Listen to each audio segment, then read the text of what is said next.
یہ کائنات کیا ہے، اس کی حقیقت کیا ہے، یہ ہمیشہ سے ہے اور ہمیشہ رہے گی، یا کسی خاص وقت میں وجود میں آئی ہے اور کسی خاص وقت میں ختم ہو جائے گی؟ اگر کسی خاص وقت میں وجود میں آئی ہے تو آیا از خود وجود میں آئی ہے یا کسی نے پیدا کیا ہے؟ آیا خود بخود چل رہی ہے یا کوئی اس کا حاکم ہے؟ پہلا سوال تو یہ ہے سب سے اہم۔ دوسرا سوال یہ کہ میں کون ہوں، کہاں سے آیا ہوں؟ یہ تو ہمیں معلوم ہے، ہر شخص جانتا ہے فلاں تاریخ کو اس دنیا میں آیا، اس میں 9 مہینے کا اور اضافہ کر لے، فلاں تاریخ سے اپنی والدہ کے پیٹ میں اس کا آغاز ہوا، بس اس سے پہلے بھی کوئی میں تھا کہ نہیں؟ کوئی میری ہستی اس سے قبل بھی تھی یا نہیں تھی؟ تو کیا تھی؟ اور یہ بھی ہمیں معلوم ہے کہ ہر شخص کے لیے موت ہے، سامنے کھڑی ہے، یا قبر ہے، یا ہندو کو جلایا جانا ہے، ہر ایک کو معلوم ہے۔ لیکن آیا that death is the end، وہ خاتمہ ہے میرے سفر حیات کا، یا یہ کہ میرا وجود اس کے بعد بھی رہے گا؟ اگر بعد بھی میرے وجود کا کوئی تسلسل ہے تو اس کی کیفیت کیا ہوگی؟ یہ بنیادی سوالات ہیں۔ ایک سوال اور بھی ہے، خیر کیا ہے، شر کیا ہے؟ آیا خیر اور شر کی اقدار مستقل ہیں یا بدلتی رہتی ہیں؟ ان کے لیے کون سی چیز ہے جو فیصلہ کن ہوگی، جو طے کرے کہ یہ خیر ہے یہ شر ہے؟ یہ بنیادی مسئلہ ہے۔ بنیادی مسئلہ ایک اور بھی ہے کہ انسانی علم کی حقیقت کیا ہے۔ ایک تو معلومات ہمیں آنکھ سے، کان سے، جنہیں آپ ایکسٹرنل سینسز کہتے ہیں، آپ کے حواس ظاہری، کسی چیز کو چھو کر کچھ معلوم کر لیا، کسی کو چکھ کر معلوم کر لیا، کسی کو سون کر معلوم کر لیا، کسی کو دیکھا، کوئی چیز سنی، یہ 5 ایکسٹرنل سینسز ہیں۔ پھر ہمیں معلوم ہے تجربے سے کہ ہمارے اندر ایک اور شے بھی ہے جس سے ہم استدلال کرتے ہیں، نتیجہ نکالتے ہیں۔ سینس ڈیٹا جو ہے، ہمارے ان حواس سے جو معلومات حاصل ہوتی ہیں انہیں جمع تفریق کر کے نتیجہ اخذ کرتے ہیں۔ سادہ سی مثال کیا ہے، ہم نے دھواں دیکھا، آنکھ نے دیکھا صرف دھواں، فیصلہ ہم نے کیا آگ لگی ہے، حالانکہ آگ آپ نے نہیں دیکھی۔ یہ در حقیقت آپ نے یہاں فیصلہ کیا کہ جہاں دھواں ہوتا ہے آگ ہوتی ہے، لہذا جو میری آنکھ نے دھواں دیکھا ہے تو آگ ہے۔ یہ کیا ہے؟ یہ آپ کا انٹلیکچول پروسیس ہے، یہ آپ کے عقل کا دائرہ ہے۔ یہاں تک تو ہر انسان کے علم میں ہے، لیکن آیا علم کی اس سے ماورا بھی کوئی سورس ہے؟ حواس اور عقل سے بالا تر بھی کوئی ماخذ علم کا ہے یا نہیں؟ اگر ہے تو کیا ہے؟ ہمیں خود معلوم ہونا چاہیے حقیقت کیا ہے۔ میں کیسے مان لوں؟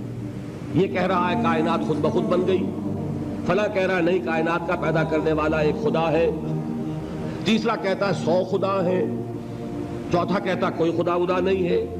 تو میں کیسے مانوں، کس کی بات مانوں؟ مجھے خود جو ہے اپنی عقل سے، اپنے سوچ سے، اپنے غور و فکر سے ان کے جوابات تلاش کرنے۔ حضرت سلمان فارسی رضی اللہ تعالی عنہ کہاں پیدا ہوئے؟ ایران میں، فارسی ہے۔ باپ ایک بہت بڑے آتش کدے کا چیف پریسٹ تھا، سب سے بڑا پجاری، اور وہ ظاہر بات ہے کہ جب باپ اس منصب پر ہے تو باپ کے بعد بیٹا بیٹھے گا، کیریئر اس کے لیے روشن۔ لیکن ان کو یہ خیال آیا کہ یہ عجیب بات ہے، آگ ہم خود جلاتے ہیں، ایندھن نہ ڈالیں تو جلتی نہیں، ہم ایندھن ڈالیں تو جاری رہے گی، اور پھر اسی کے آگے ہاتھ جوڑ کر کھڑے ہو جائیں، اسی سے ہم دعائیں کریں، اسی سے ہم مانگنے لگیں۔ یہ تو بڑی بے وقوفی کی حرکت ہے، میں اس کو کرنے کے لیے تیار نہیں۔ آپ کو معلوم ہے he left his house, he left his country، گھر چھوڑا، ملک چھوڑا، کہاں گئے؟ شام۔ شام میں عیسائی راہبوں کے پاس، جیسے گوتم بدھ نے ایک ایک رشی اور ایک ایک منی کی خدمتیں کی ہیں، جوتیاں سیدھی کی ہیں علم حاصل کرنے کے لیے، یہ سلمان فارس کا رہنے والا ایک ایک عیسائی پادری کے پاس، ایک ایک عیسائی راہب کے پاس جا رہا ہے۔ مجھے بتاؤ حقیقت کیا ہے؟ ایک سے کچھ حاصل کیا، دوسرے کے پاس گئے۔ اب آخری جو شخص تھا، بہت نیک، بہت زاہد، بہت عالم، بہت عارف شخص، چونکہ آپ کو علم میں ہے کہ اس وقت تک جب تک حضور پر وحی نازل نہیں ہوئی تو دین کون سا تھا؟ دین عیسوی، اور وہ دین عیسوی کے ماہر اور بڑے ہی ایسے روحانی طور پر اعلیٰ مقام پر فائز راہب موجود تھے۔ حضور کو بچپن میں پہچانا ایک راہب نے، بحیرہ راہب، پہچانا کہ نہیں پہچانا؟ اسی طرح کا یہ راہب تھا کوئی شخص۔ جب اس کی موت کا وقت آیا، حضرت سلمان فارسی پوچھتے ہیں کہ اب آپ مجھے کس کے حوالے کر رہے ہیں؟ میری تو وہ علم کی پیاس ابھی بجھی نہیں ہے۔ وہ شخص کہتا ہے میرا علم یہ مجھے بتا رہا ہے کہ نبی آخر الزماں کے ظہور کا وقت اب قریب ہے۔ تمہارے اندر جو یہ پیاس ہے علم کی، یہ تو انہی کے دامن میں پہنچ کر اس کو سیری حاصل ہوگی۔ اور میرا علم مجھے بتاتا ہے کہ جنوب کی طرف کھجوروں کی سرزمین میں ان کا ظہور ہوگا، لہذا قسمت یاوری کرے گی، بسم اللہ کرو، ادھر کا رخ کرو۔ ادھر اس راہب کی آنکھیں بند ہوئیں، ادھر انہوں نے سفر شروع کیا عرب کا۔ ایک قافلے کے ساتھ شریک ہو گئے، قافلے پر ڈاکوؤں کا حملہ ہوا، گرفتار کر لیے گئے۔ گرفتار کرنے کے کیا معنی؟ غلام بنا لیے گئے، غلام بنا کر بیچ دیے گئے۔ لیکن خریدار کون تھا؟ مدینے کا ایک یہودی۔ یہ ہے طلب صادق، کشاں کشاں، چاہے غلام کی حیثیت سے جا رہے ہیں مدینے، قسمت جو ہے یاوری کر رہی ہے۔ بظاہر یہ ہے کہ لوٹے گئے، غلام بنا لیے گئے، مدینے پہنچ گئے۔ حضور ابھی تشریف نہیں لائے، ابھی مکے میں ہے، لیکن خبریں آ رہی ہیں کہ مکے میں کسی نے دعویٰ کیا ہے نبوت کا۔ اب یہ منتظر ہیں، جا سکتے نہیں کہ غلام ہیں، آزاد تو ہے نہیں کہ اپنی مرضی سے موو کریں۔ میں یہ کہا کرتا ہوں، یہ سلمان وہ شخص ہے، فارس کا سلمان، جس کے بارے میں وہ بات 100% صحیح ہے کہ پیاسا کنویں کے پاس نہیں گیا، کنواں پیاسے کے پاس چل کر آیا کہ محمد الرسول اللہ مدینے پہنچے ہیں صلی اللہ علیہ وسلم۔ اب انہیں خبر ملی، آ گئے وہ، لیکن یہ کہ بہرحال کیسے پہچانوں کہ جھوٹا ہے یا سچا نبی ہے؟ میرے لیے کیا پہچان ہے؟ راہب سے ایک سوال کیا تھا، اس نے کہا تھا دیکھو ایک پہچان میں تمہیں بتا دیتا ہوں، وہ صدقہ اور خیرات قبول نہیں کریں گے، ہدیہ قبول کریں گے۔ لہذا اب یہ چشم تصور ہی سے آپ دیکھیے کتنی منت سماجت کی ہوگی اپنے اس یہودی آقا کی۔ رخصت لی، ساتھ ہی کھجوریں کچھ حاصل کی، کھجوروں کو ٹوکری میں ڈالا، حضور کی خدمت میں پہنچ گئے۔ حضور نے سوال کیا کہ سلمان یہ کیا ہے؟ عرض کیا یہ صدقہ ہے، میں آپ کے لیے لایا ہوں۔ آپ نے فرمایا نہیں، صدقہ یہ غربا کا حق ہے، تقسیم کر دو، میں صدقہ نہیں لیتا۔ کچھ دنوں کا بیچ دے کر پھر وہی کام کیا، پھر کچھ کھجوریں لے کے حاضر ہوئے۔ کیا ہے؟ یہ ہدیہ ہے، آپ کی خدمت میں پیش کر رہا ہوں۔ فرمایا ہاں ہدیہ میں قبول کرتا ہوں۔ فوراً ایمان لائے، قدموں میں گر گئے۔ اب آپ بتائیے کہاں سے کہاں سلمان پہنچا ہے؟ اگر وہ بھی اپنے معاشرے میں جو چیز مانی جا رہی تھی اس کو مان کر اپنی زندگی بتا دیتا تو کیا محمد الرسول اللہ صلی اللہ علیہ وسلم کے قدموں تک پہنچنا نصیب ہوتا؟ اسی طرح کا معاملہ زید کعبے کے پردے پکڑ پکڑ کر کہا کرتے تھے اے اللہ میں صرف تیری بندگی کرنا چاہتا ہوں، میں ان بتوں کو نہیں پوجنا چاہتا، مجھے معلوم ہے ان میں کچھ نہیں ہے، لیکن اے اللہ کیسے پوجوں یہ مجھے معلوم نہیں، تیری بندگی کیسے کروں، تیری پرستش کیسے کروں، تیرے احکام کیا ہیں مجھے معلوم نہیں۔ یہ زید ہیں جن کا انتقال ہو گیا حضور پر وحی کے شروع ہونے سے پہلے۔ ان کے بیٹے تھے سعید ابن زید جو بہنوئی تھے حضرت عمر ابن خطاب کے، ان کے گھر میں فاطمہ بنت خطاب حضرت عمر کی ہمشیرہ تھی۔